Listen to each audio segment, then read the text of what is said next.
Buenas noches.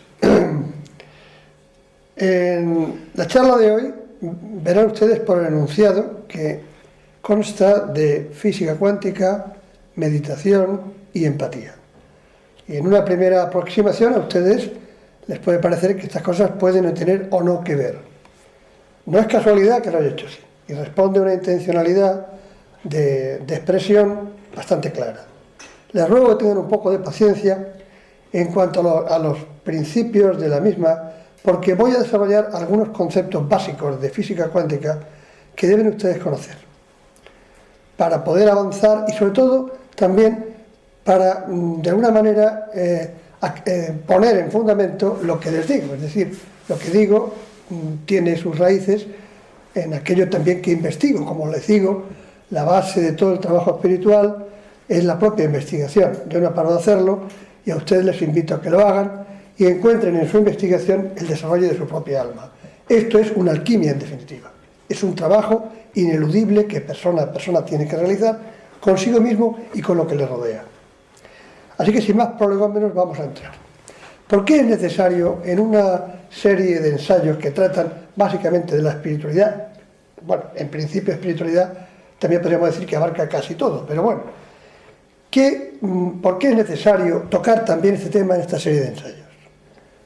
Es muy necesario, a mi juicio, porque cada día más en charlas, en conferencias, en libros que tratan de espiritualidad o de autoayuda, se habla con bastante soltura de física cuántica. E incluso se llega a decir que la física cuántica ha llegado a comprobar por vía de experimentación científica lo que se venía diciendo, pues por ejemplo en el Tíbet hace 3.000 años o 4.000 años, o lo que decía Buda, etcétera, etcétera. Y por esa razón conviene entrar a analizar este tema.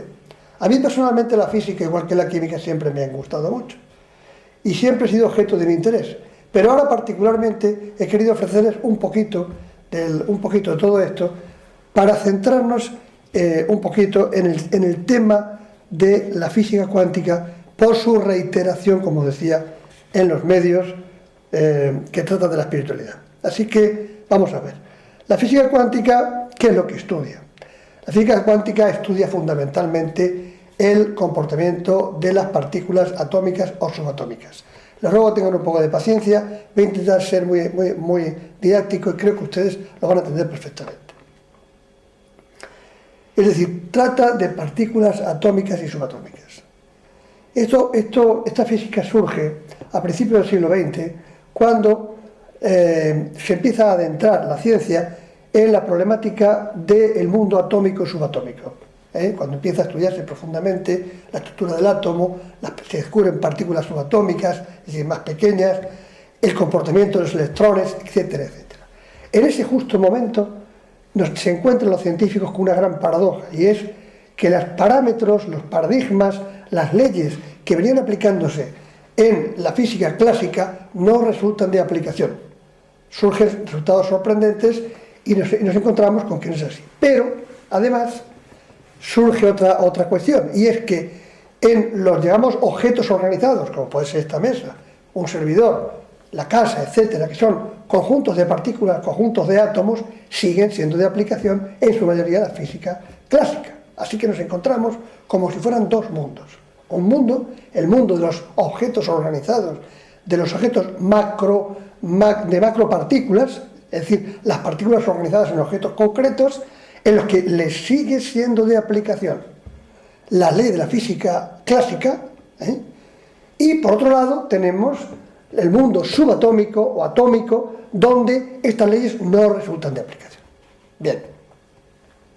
La palabra quantum, la palabra cuántico, viene porque hay un momento determinado que Planck entiende que, a diferencia de lo que se venía entendiendo, de que la energía era algo continuo e indefinido, casi eterno, que fluía de una manera continua, él descubre que la energía no fluye así, fluye en lo que él llama en múltiplos enteros de una cantidad mínima posible que va a denominar quantum, es decir, va en número de quantum. Así va a fluir la energía, y esto va a tener una trascendencia enorme, como ustedes verán a continuación.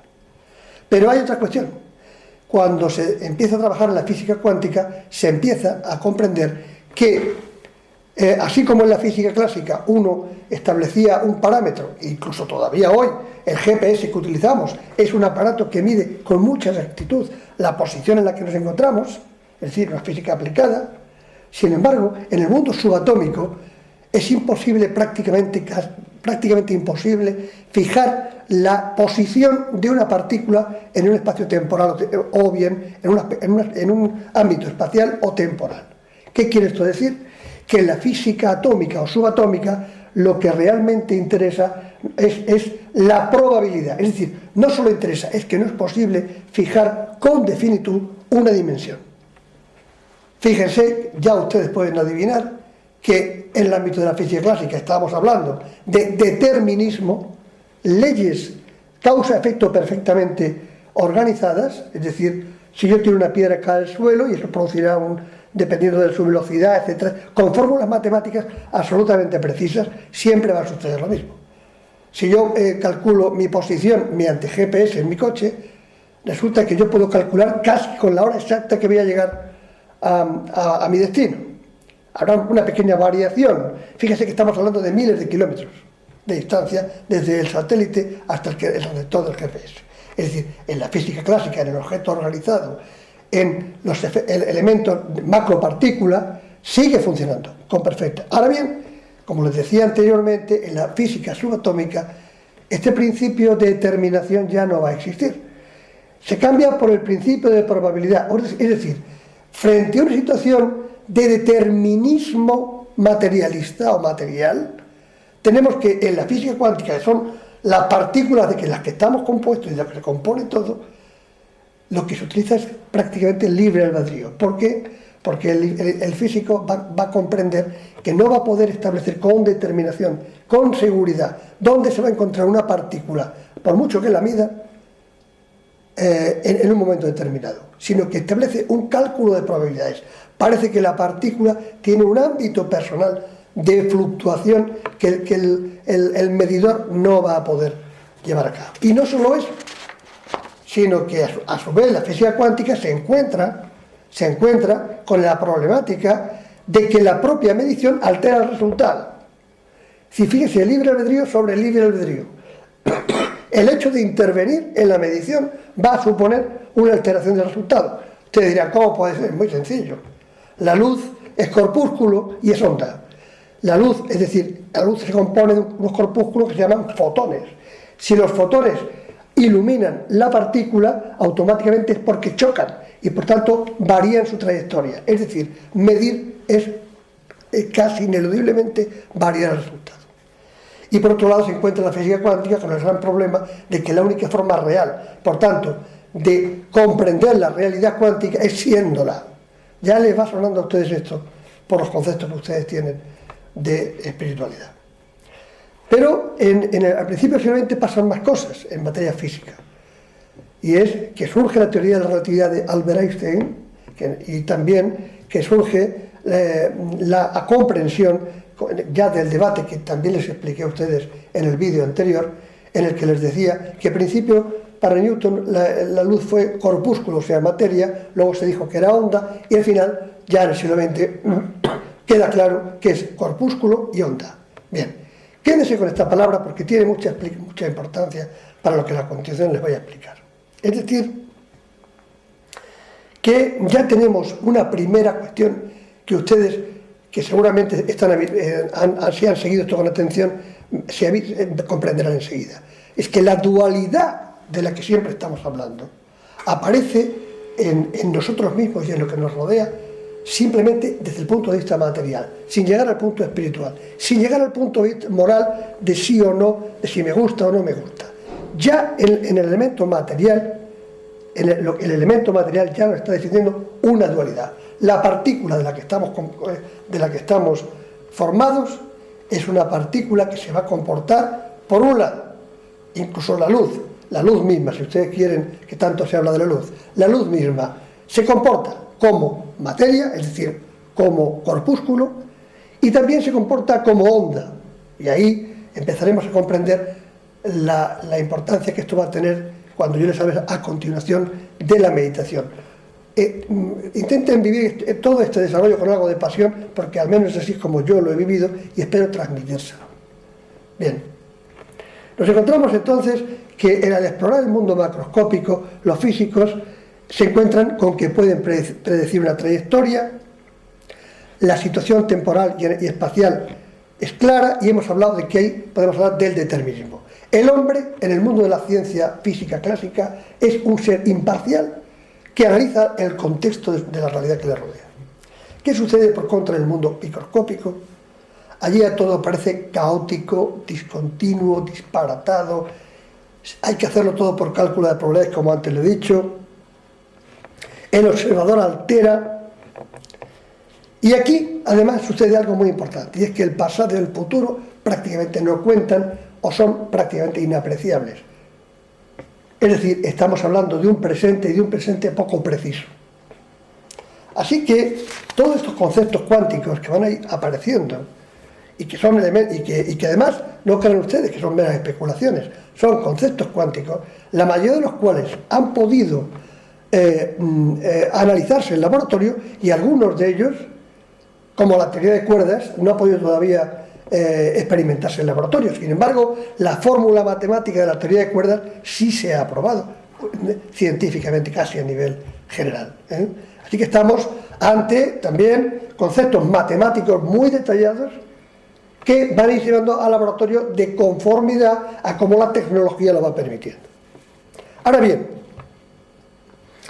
en lo que a nosotros atañe, y esto tiene que ver con las afirmaciones que a veces en terreno de espiritualidad se hace, de decir, ya la física cuántica ha dicho esto y por lo tanto se comprueba que este aspecto de la meditación, o de lo que dijo Buda, o de lo que dijo Krishnamurti, o de lo que cualquiera de los grandes iniciados, está científicamente comprobado. No. Ustedes tienen que entender que eso no es así. Eso no es así porque en la física cuántica lo que hace es medir materia. No tiene nada que ver con la espiritualidad. Es verdad que nosotros podemos extraer una serie de conclusiones de ello de carácter filosófico o espiritual, pero son conclusiones de carácter filosófico o espiritual. Estamos de nuevo otra vez en la pretensión, pero al contrario de lo que ya sucedió en el siglo XIX, cuando Augusto Comte planteó el positivismo frente a toda la filosofía que había existido antes y toda la metafísica. Empieza a plantear que solo lo que se puede experimentar en laboratorio o por los procedimientos inductivos o deductivos de la ciencia se va a aceptar como realidad. El resto es mera especulación. Bien, bueno, esto realmente continúa, pero digamos va a continuar mucho más en el tiempo, y todavía seguimos aprendiéndonos todavía a este tipo de cosas, o completamente al contrario. Queremos extraer consecuencias que no se derivan claramente de la física cuántica para afirmar nuestras posiciones personales. Y es que lo cierto es que por mucho que avance la ciencia, ni la ciencia es tan matemáticamente exacta como parecen pretender decirnos, ni la filosofía lo es tan exacta. Obedecen a dos campos del conocimiento completamente diferentes. Tanto en la filosofía ya pueden ustedes meter la espiritualidad, la teología, cualquier especulación de ese mismo tipo que ustedes crean, que también parten de facultades del hombre y que no están pensadas para la comprobación, entre otras cosas, porque como ya hemos visto aquí en algunas charlas anteriores, la mente racional tiene un tope, y por lo tanto por encima de ese tope, ni siquiera con física ni con ciencia al final tendremos la misma duda, porque siempre habrá una nueva teoría científica, una nueva apreciación. Y al final el hombre tiene que tomar una posición. Y esa posición lo va a hacer en base a su, como yo les decía a ustedes, a su investigación personal y a su toma de postura. Como decía, la física cuántica no puede hacer predicciones, prácticamente. No obstante, la física cuántica con su formulación está ya ofreciendo tecnologías muy avanzadas. Ya se está hablando de la formulación de ordenadores cuánticos de alta generación, que van a revolucionar por completo el mundo probablemente de la cibernética. Ahora bien, ustedes pensarán, bueno, ¿cómo es posible? Si realmente la física cuántica no puedo decir, no comprueba digamos, la especulación espiritual, qué interés puede tener.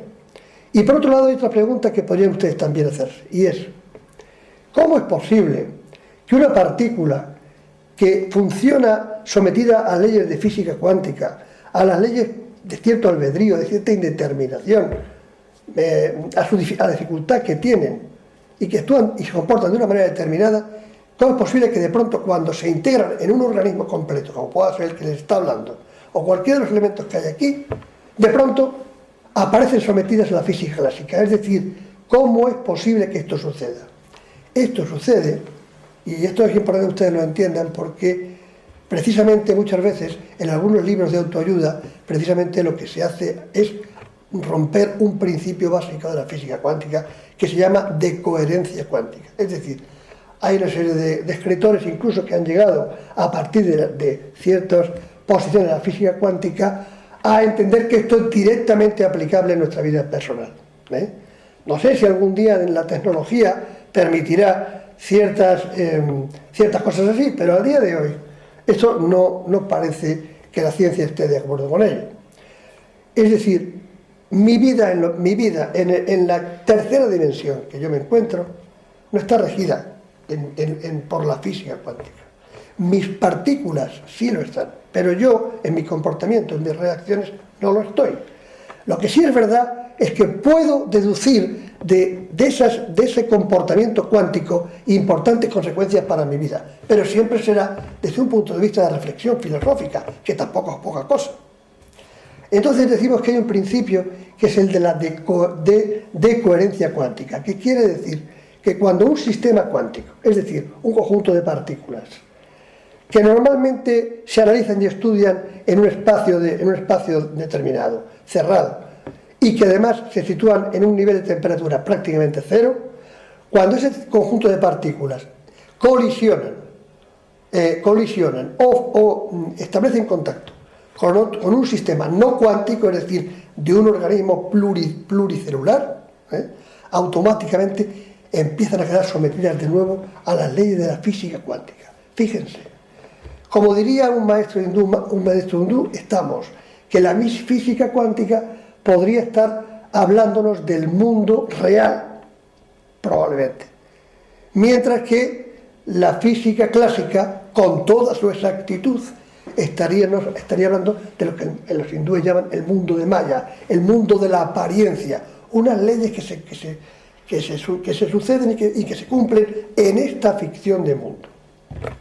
Fíjense, ya extraemos una primera conclusión, pero en definitiva el principio de coherencia cuántica lo que nos viene a decir es que tengan ustedes en cuenta que cuando un sistema cuántico, como antes he dicho, de partículas cuánticas, sometidas a las leyes del sistema cuántico, entra en contacto, o por temperatura, o por colisión, o por intercambio de energía, con un sistema no cuántico, es decir, pluricelular o pluripartícula, automáticamente giran y empiezan a funcionar dentro del ámbito de las leyes físicas y ya les son aplicables todas las leyes físicas de la física clásica. Bien.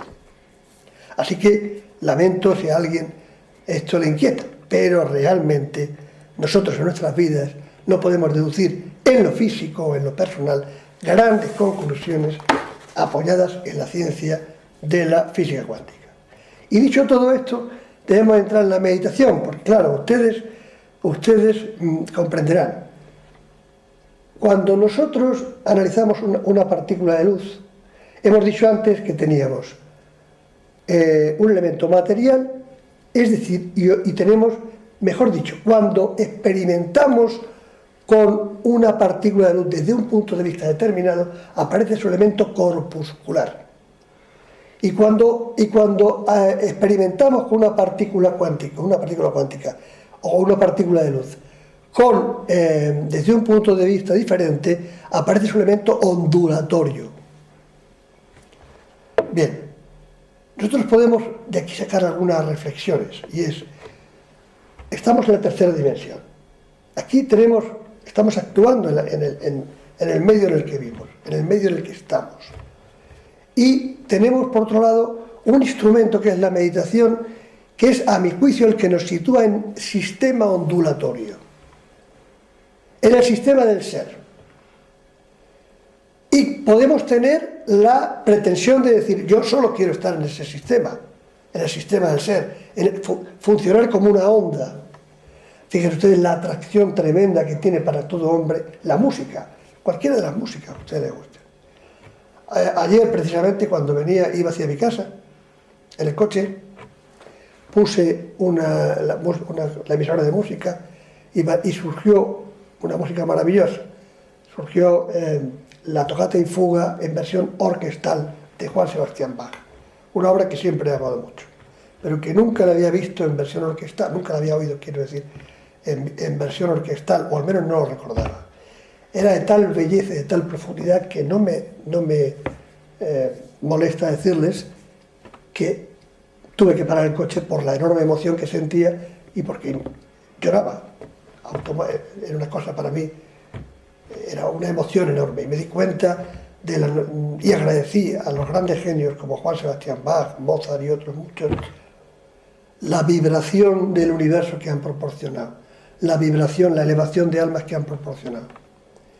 Le agradecí enormemente, me sentí muy agradecido hacia Juan Sebastián Bach, porque me situó en una atmósfera muy meditativa a través de un impacto sonoro, es decir, ondulatorio, y me trajo a la mente esto de lo que yo quería ir a hablarles.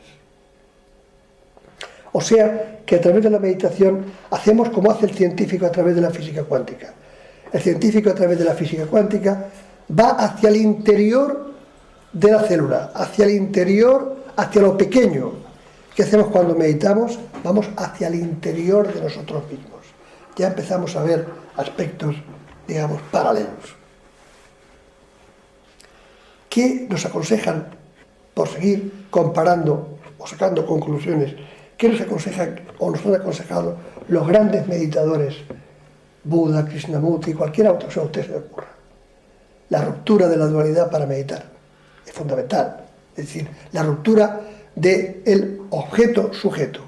Krishnamurti tiene un libro fantástico que se llama Meditación, que habla precisamente que meditar es contemplar algo sin ponerle adjetivos, sin establecer ninguna comparación, sin compararlo con nada, siendo ese algo. ¿Les suena por lo que venimos hablando, verdad? Bien, la ruptura de la dualidad objeto-sujeto. Esto mismo es lo que se ha encontrado en la física cuántica. Tiene que romperse esa dualidad para que se pueda analizar la realidad del universo cuántico. Ahora bien, otra cosa más nos dice la física cuántica, también les va a sonar a ustedes. Habla del principio de ecuanimidad.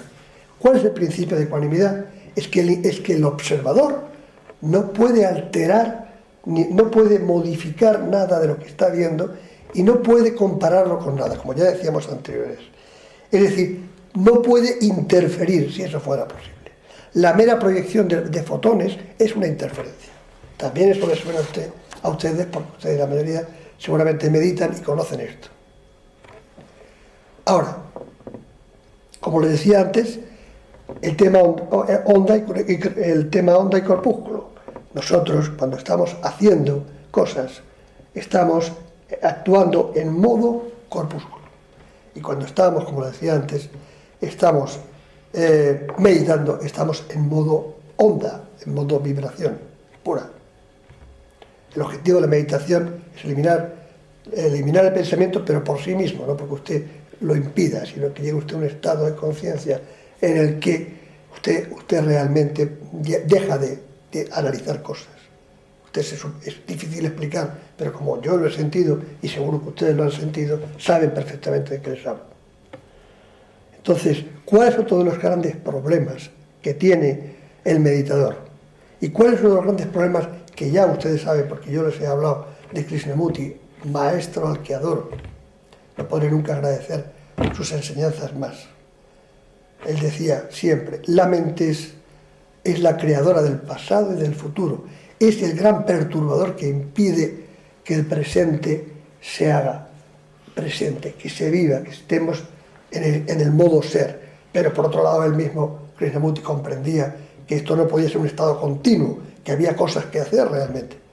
Se trataba de establecer, también como diría el Ramban, Maimónides, establecer un equilibrio. Ahora, desde mi punto de vista, y este es el punto de vista del que les habla, que no tiene por qué ser el suyo. Nosotros hemos venido a esta tercera dimensión para mejorarnos, para ser mejores, para experimentar cosas que en otras dimensiones probablemente no podíamos experimentar. Esta tercera dimensión que tanto se desprecia, que todo el mundo quiere saltar rápidamente, cuarta, quinta, es que vinimos a esta. No elegimos la cuarta, ni la quinta, ni la sexta, elegimos esta para encarnarnos, porque aquí teníamos que hacer un trabajo. Ahora, somos como una especie de extraterrestre viviendo en una dimensión, que es la tercera dimensión, que tiene unas leyes de física clásica que plantean unos determinismos. Y queremos salir de ello, no, vamos a vivirlo. Tenemos cosas que hacer aquí, somos útiles aquí. Y con eso nos trabajamos, como hacían los alquimistas. Ahora bien, como en realidad nuestra naturaleza no es esa, necesitamos la meditación de una manera absolutamente imprescindible para volver a nuestra naturaleza del ser, para no perdernos en el hacer, para no ser simplemente corpúsculo de luz, sino entonar la vibración de la luz, la ondulación de la luz, que es nuestra naturaleza más señera, más no se nos parece. Entonces, tenemos que jugar bien las cartas, tenemos que actuar en este medio, y tenemos también que saber retirarnos para recobrar el ser, y esto permite que nuestra longitud de onda mental se entre en un mejor son y comprendamos más lo que nos sucede y no perdamos de vista de quién somos en realidad. Miren ustedes, grandes iniciados, se me ocurre, ya les he hablado a ustedes de algunos de ellos. Ahora mismo hemos hablado de Sankara, por ejemplo. Alguien ha pensado cómo es que Sankara, en este momento no tengo muy claro, siglo XI-XII de la era común, pero ¿cómo es posible que alguien que predicaba tanto sobre la meditación y la contemplación y todo este tipo de cosas tuviera una actividad tan frenética a lo largo de su vida? Fundó bastantes monasterios. También lo hizo Teresa de Jesús, que también era otra gran mística. ¿Cómo es posible que en ellos vivieran sin empacho con una posición y con la otra? Pues sin duda era porque entendían esto que les acabo de decir a ustedes. Uno ha venido aquí para realizarse, para hacer también, para vivir esta dimensión. De la misma forma, un gran budista del contemporáneo francés, Mathieu Ricard, un gran elemento de la ciencia biológica, científico, que abandonó todo por el budismo y por entregar a los demás también. ¿Qué hizo Mathieu Ricard? Además acompañado de uno de los personajes más influyentes del siglo XXI, que es un neurofisiólogo y científico que se llama Richard Davidson. ¿Qué hicieron los dos? Se presentaron en Davos, en la cumbre de la globalización. Y allí, ¿qué hacían estos dos elementos? Estos dos elementos parece que estaban fuera de lugar. Fueron a enseñarle a los grandes líderes económicos la importancia que tenía la meditación. Y crearon unos espacios para meditar. Y tuvieron mucho impacto además. Y además hicieron otra cosa más. Es decirle a estos líderes que cuando yo solamente pienso en mí mismo, también yo me perjudico al final. Y que cuando pienso en los demás, es decir, planteando la empatía, de la que ahora vamos a hablar, todos nos beneficiamos. Algo que también está descrito perfectamente en la Kabbalah y que ya hemos hablado de ello. Entonces, pasemos a la empatía. ¿Qué tiene que ver la empatía con la meditación? Miren ustedes. ¿Existe una empatía? ¿Somos empáticos de manera natural? Bien, hoy en día está transformándose muchas cosas. Muchos conceptos están cayendo. Hemos vivido durante mucho tiempo también con un concepto que acuñó Thomas Hobbes, cuando decía que el hombre era lobo para el hombre. Era un elemento fundamental, de ahí se desarrolló gran parte de la ciencia capitalista, es decir, el capital, es decir, el liberalismo burgués. Después vino Darwin explicando que todo el desarrollo de la evolución tenía que ver con la lucha entre especies y con la lucha dentro de la especie, de modo que el más apto era siempre el que salía adelante. Era el gran aprendizaje de la evolución. Pues bien, este concepto no es de la evolución en general, si no este concepto planteado por Darwin está ya cayendo también. Es decir, hay psicólogos clínicos y psicosociólogos, como por ejemplo Daniel Batson en Estados Unidos, que han hecho experimentos con niños de 6 años, con niños de 1 año, con primates, con chimpancés, que son magníficos y se desarrollan en una película muy interesante, en un documental, habla de esto, que se llama, creo recordar, La Revolución Altruista. Y ahí se ve como niños empiezan a hacer una serie de experimentos, un juguete que se porta mal, un osito que le pega al otro, y luego traen al niño los ositos y elige al bueno, no elige al malo. O un osito que no colabora en meter unas galletas y otro le molesta, y la mayoría de ellos eligen siempre al bueno. Y también sucedió con un experimento que hicieron con unos primates. Se le ofrecía a un primate comida suculenta de color rojo y de color verde. De color rojo, cuando él lo cogía, solo comía él. De color verde comía él y el que estaba al lado. Para sorpresa de todos los que estaban allí, la mayor parte de las veces el primate elegía el color verde, que era el color solidario. Quiere decir, la empatía se va abriendo camino, como que es algo, un aprendizaje de la evolución. No digo algo innato, hasta ahí no me atrevo, pero un aprendizaje de la evolución del hombre. Porque el hombre, a través de la empatía y de la cooperación, ha sido una de las bases de su gran desarrollo. Sin embargo, esa cooperación y esa empatía rompe en el momento que nos encontramos con los distintos grupos sociales.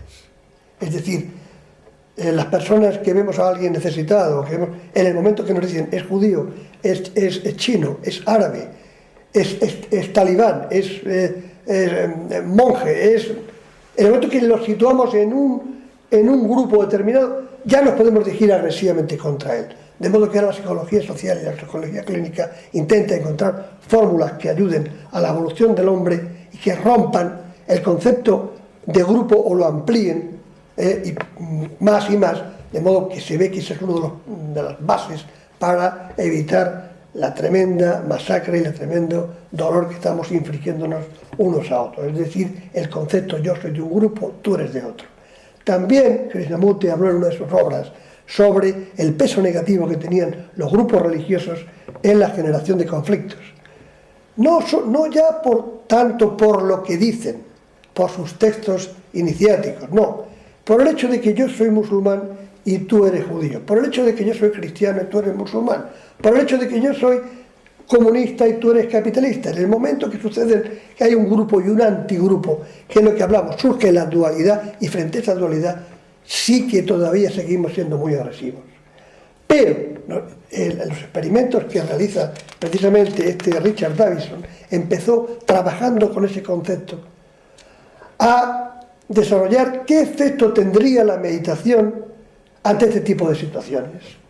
Y sus experimentos no pueden ser más maravillosos. La meditación continua, no 4 horas al día y 3 días que no medito. La meditación continua, hecha día a día por la persona, la va centrando absolutamente su mente y la va haciendo más comprensiva del universo y de todo lo que le rodea. Lo va llevando a un estado de conciencia en el que no juzga, observa, ve simplemente. No analiza este es bueno, este es malo, este grupo es bueno, no. El estado meditativo permanente y constante lleva a la persona a esa situación y a los grupos sociales. Y ustedes dirán, ¿y esto por qué sucede?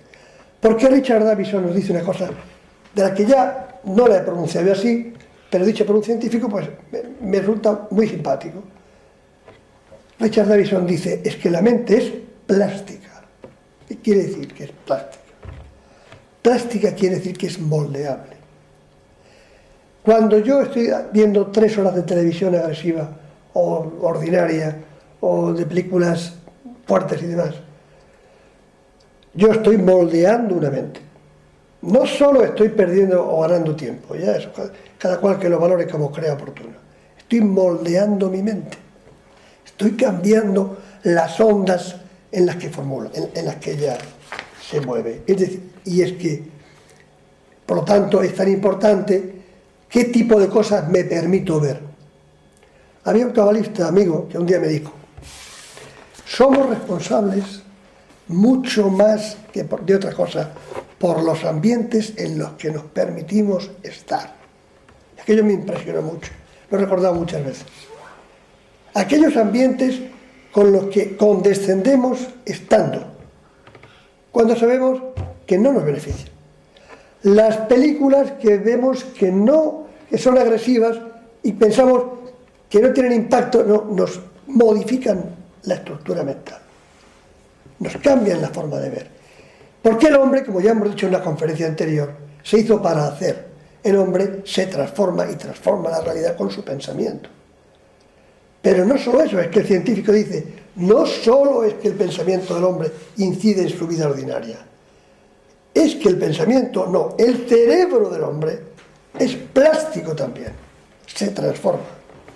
Por el contrario, la meditación, nos dice Richard Davidson, eleva las ondas gamma del cerebro, se incrementan las áreas que denotan reflexión y emoción, hay cambios funcionales de primera magnitud en el cerebro, y todo el tiempo que tú determines meditando, eleva tu concepto de las cosas.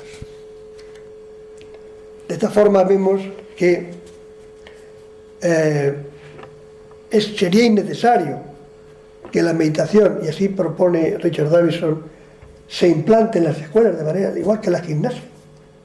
Sería una disciplina a impartir en las escuelas, y de hecho en Estados Unidos se hizo un experimento en escuelas de Harlem, escuelas donde en barrios de población de color de un alto nivel de agresividad, donde había niños que tenían padres muertos a tiros y cosas así, y se les hizo meditar casi primero como un juego a niños pequeños que fueron, de forma que hay un momento en que hay un conflicto determinado en un patio de un colegio, y le dice una chica a la otra: tienes suerte de que yo medite, porque si no... Y se paró. ¿Comprenden ustedes lo que estaba sucediendo? Se estaba frenando.